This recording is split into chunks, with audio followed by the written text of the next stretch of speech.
Bom, a gente vai tratar então do assunto sobre igreja. Para que igreja? A igreja ela é importante para aqueles que estão dentro dela, igrejas sadias, igrejas verdadeiras. Pessoas que estão dentro de igrejas sérias e de igrejas compromissadas com a palavra de Deus já desfrutam dos benefícios que ela traz. Então não tem esses questionamentos do porquê igreja, para que ir a igrejas ou coisas do tipo. Geralmente essas perguntas elas vêm de pessoas que não fazem parte de uma igreja ou que em algum tempo fizeram parte e não fazem mais, porque teve algum problema ou que se desapontou com alguém ou que está frustrado. É comum a gente ouvir falar que igreja é o lugar de gente hipócritas. E é interessante que um pastor certa vez disse que ele estava andando na rua e o vizinho dele disse que a igreja dele parecia ser boa, mas que certamente tinha gente hipócrita lá dentro. E aí o pastor virou para aquele vizinho dele e falou assim: certamente tem, mas sempre cabe e sempre tem espaço para mais um. Se você quiser, você pode vir no próximo culto. É interessante a gente pensar a respeito disso, porque a igreja ela é um ajuntamento de pecadores, de pessoas que são imperfeitas, mas que foram salvas por Cristo Jesus. E uma vez que nós fomos salvos por Cristo Jesus, agora então nós nos reunimos para adorar esse Deus, para exaltar esse Deus, para bendizer a esse Deus, para lembrarmos das verdades que muitas vezes nós esquecemos. E por isso então uma igreja sadia, uma igreja verdadeira, ela prega as Escrituras, ela ministra os sacramentos, que é a ceia do Senhor e o batismo. E dentro então dessa igreja eu consigo aprender mais de Deus, eu consigo saber o que Deus quer de mim e eu sou lembrado disso sempre, porque nós não podemos ficar reféns do nosso próprio coração, porque nós somos egoístas e nós somos centrados em nós mesmos. Então todas as vezes que eu vou à igreja, em que a Bíblia é aberta e ela é exposta, ela é pregada, ela é ensinada, então eu aprendo, eu reavalio a minha vida e muitas vezes eu faço um concerto com o Senhor. Quem faz parte da igreja, de uma igreja séria, todos os cultos têm a oportunidade e é desafiado a rever seus conceitos, a sua conduta e muitas vezes a fazer concertos com o Senhor. Por que a igreja é importante? A igreja ela é importante porque ali dentro da igreja nós somos edificados, nós abençoamos e somos abençoados. A igreja ela é um canal de bênção. Deus usa a igreja para abençoar pessoas. E a igreja tem muitos benefícios. Dentro da igreja nós somos cuidados, exortados, disciplinados, ensinados, como eu já disse. E a igreja então ela é muito importante para quem reconheceu esse senhorio de Cristo. É interessante, uma das metáforas que eu mais gosto é da igreja como a noiva de Cristo. É como se eu chegasse para um amigo meu e dissesse: olha, eu gosto muito de você, mas eu não suporto a sua noiva. É difícil a gente manter um relacionamento, né? E como eu posso visitá-lo e como ele pode me visitar, sendo que eu não suporto a noiva dele, aquela que ele escolheu, aquela a quem ele decidiu amar, e é incoerente isso. Então quando a gente olha para a igreja, a gente precisa entender que ela é a noiva de Cristo. Embora não perfeita, a gente precisa entender que ela caminha no processo de santificação, que Cristo está preparando a sua igreja. Então por isso eu devo amar a igreja e devo participar dessa unidade, dessa comunhão, dessa congregação. Então dizer que eu amo a Cristo me faz, e não amar a noiva de Cristo me faz pensar se realmente eu tenho, esse amor é genuíno a Cristo, porque o próprio Cristo se entregou pela sua igreja, morreu pela sua igreja. A Bíblia fala que Cristo, ele é a autoridade, ele é o cabeça da igreja. Se ele é o cabeça da igreja, é porque ele tem planos para a igreja. E por isso, então, eu me ajunto a esses outros irmãos, a esses outros pecadores salvos por Cristo Jesus, para que a gente viva o propósito estabelecido pelo próprio Cristo. É interessante a gente pensar a respeito de dons e talentos. Todos nós devemos pensar nessa questão, porque a gente precisa desenvolver e a gente precisa usar os dons e talentos para a edificação mútua dos irmãos da congregação e também dos de fora, daqueles que não fazem parte da igreja. É interessante que em Romanos capítulo 1, versículo 11 e 12, Paulo fala que quer ir a Roma para que ele seja edificado com a igreja, com os irmãos.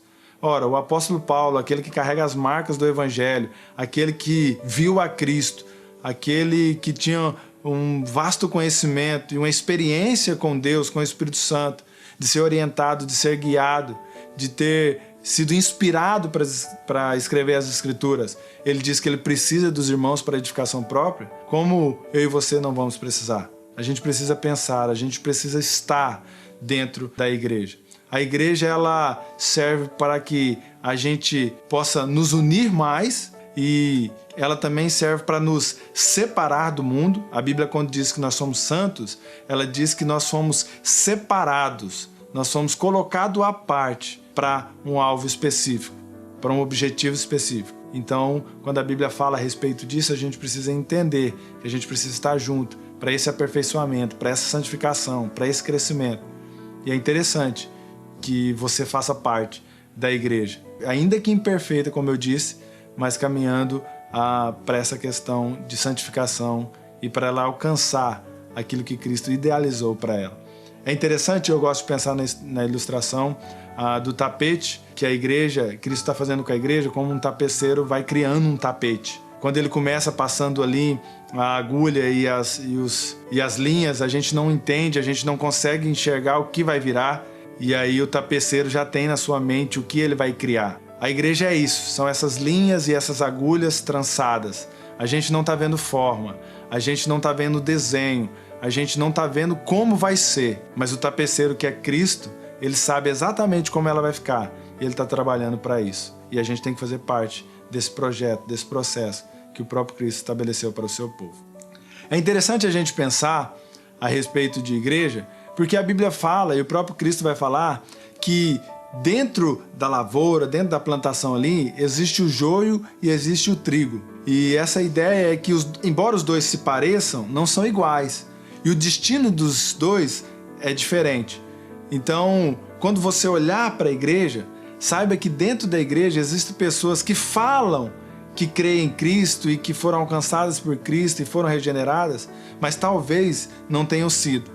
Porque é muito fácil a gente usar o linguajar evangélico, a gente se vestir como e se parecer um cristão. Isso é possível, mas Deus conhece os corações e Deus sabe quem de fato pertence a Ele.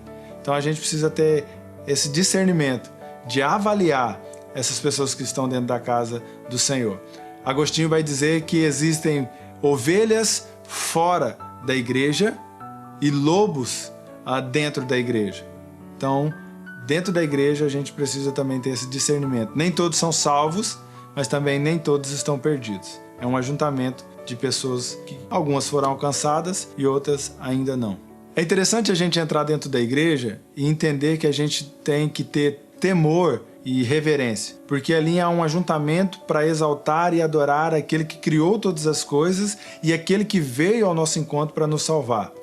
Então é interessante a gente ter esse temor e esse tremor, porque a própria Bíblia vai dizer que onde estiver 2 ou 3 reunidos em nome de Cristo, ali Ele estará. Então, se o Deus, Criador dos céus e da terra, aquele que se limitou, se encarnou e assumiu forma humana para nos salvar, está presente e ali nós estamos para prestar um culto, um serviço a Ele, então eu preciso me comportar com muita reverência e com extremo temor. A gente precisa entender esses aspectos da igreja, porque às vezes as pessoas falam, mas a igreja é ultrapassada, mas a igreja é isso, é aquilo outro. Bom, você precisa olhar para a igreja e ver que ali essa igreja ensina a Bíblia de forma correta, ministra esses sacramentos, como a ceia do Senhor e o batismo, e existem pessoas que têm procurado servir ao Senhor da melhor forma possível e crescido em graça, em conhecimento e em santificação. Então, olhando para essas questões, você vai fazer parte de uma boa igreja, de uma igreja que vai ser muito útil na sua vida espiritual, e você vai ser muito útil na construção dessa igreja, na formação desse tapete, dessa construção que o próprio Deus está fazendo. Não crie tantas expectativas sobre a perfeição da igreja, porque existem pessoas ali, nós ainda somos pecadores, não fomos livres do pecado como seremos, mas a gente caminha para isso. Então não crie muitas expectativas, porque em algum momento alguém pode frustrar você com alguma palavra ou com alguma atitude. Mas entenda sempre que Cristo morreu por essa igreja, Cristo sabia que ela era assim, as igrejas primitivas eram assim, existia divisões, existia disputa pelo poder, existia condutas imorais. Isso já existia nas igrejas primitivas. Paulo escreve as suas cartas, é só ler as cartas paulinas e a gente vai ver isso. Mas Cristo morreu por essa igreja, por essas pessoas. E um dia nós seremos livres disso e veremos a perfeição, aquilo que Cristo idealizou desde o início. Se você gostou desse vídeo, curta, compartilhe, dá um like aí, se inscreve no canal. A FEMOS tem muita coisa legal, tá vindo muito conteúdo legal aí. Fique por dentro, vai ser muito edificante para você, você vai aprender muito, porque essa turma aí é top. Sempre que vocês me chamarem eu vou vir, acredito muito nesse trabalho da FEMOS Mato Grosso e sei que Deus vai abençoar cada um de vocês e conte com as minhas orações. Valeu, até a próxima.